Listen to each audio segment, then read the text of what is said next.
Selamat datang di Aden Channel. Kali ini saya ada job memperbaiki power window mobil yang bermasalah. Nah, bagi om-om yang ingin memperbaiki power window sendiri atau enggan berbagi rezeki dengan orang lain karena minim budget, silahkan simak video ini sampai selesai ya. Oke, langsung saja gimana caranya. Yang pertama, congkel dulu penutup baut door trim. Bisa pakai benda tajam. Di sini saya coba pertama membuka dengan jarum atau paku yang ukurannya sangat kecil. Nah, dan ternyata menggunakan jarum ini sulit ya, karena jarumnya nggak kuat, jadi harus pakai cara lain. Nah, sekarang saya pakai benda tajam yang kedua, yaitu pisau dapur yang ujungnya runcing ya. Dan ternyata berhasil lebih mudah daripada menggunakan jarum atau paku yang kecil ya. Itu diambil celah-celahnya, dicungkil. Nah, berikutnya adalah membuka baut menggunakan obeng plus. Jadi di sini alat yang ketiga saya gunakan adalah obeng plus ini ya, untuk membuka baut. Jadi kurang lebih ada 3 baut nanti yang akan dibuka, dan ini adalah baut yang pertama. Nah, setelah terlepas bautnya langsung diamankan saja ya, supaya nanti nggak hilang. Kalau hilang pasti nanti stres. Kemudian ini lokasi baut berikutnya yang harus kita buka. Jadi ini ada penutupnya. Caranya membuka, mencongkel sisi bagian dekat engsel gagang pintu menggunakan obeng min atau alat lain yang ukurannya tipis. Kalau bisa dengan besi supaya nggak lecet.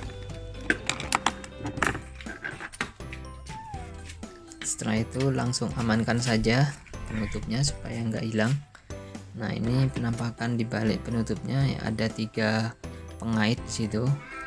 Nah, itu ya, itu yang harus dicongkel.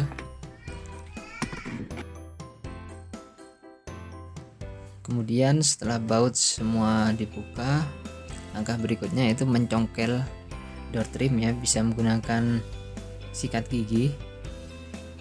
Cari bagian door trim yang celahnya lebar, yang sekiranya mudah untuk dibuka.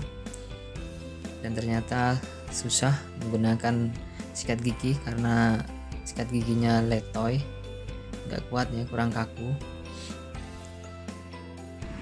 Dan kita coba alat yang lain, lagi-lagi obeng min supaya pintunya nggak lecet.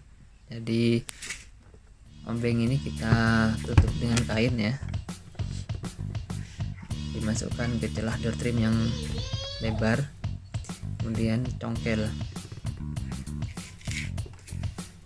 Ada beberapa pengait di dalam door trim yang harus kita lepas. Jadi setelahnya terbuka lebar, kita buka semuanya pakai tangan di sisi-sisi kanan kirinya.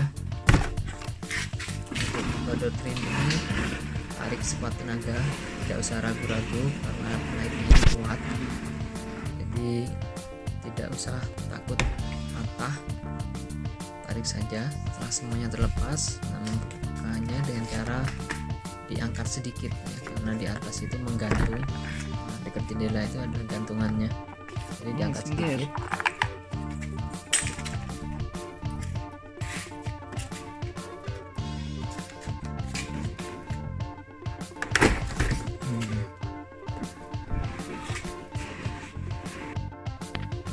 Dan ini penampakan di balik door trim. Jadi ada beberapa kabel dan kawat yang harus dilepas.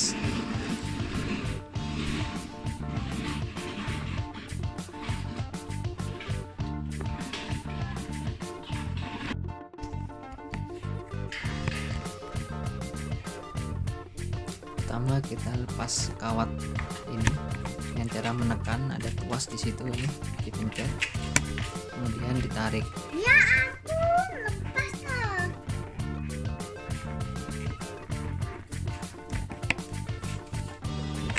Ingat-ingat posisinya, jangan sampai keliru ketika memasang nanti, jadi harus pas.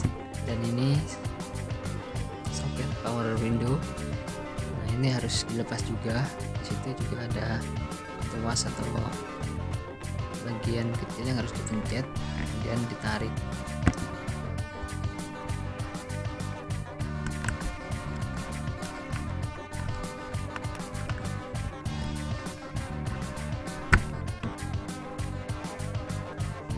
Setelah soket terlepas, lihat tembaga di dalamnya kotor atau tidak.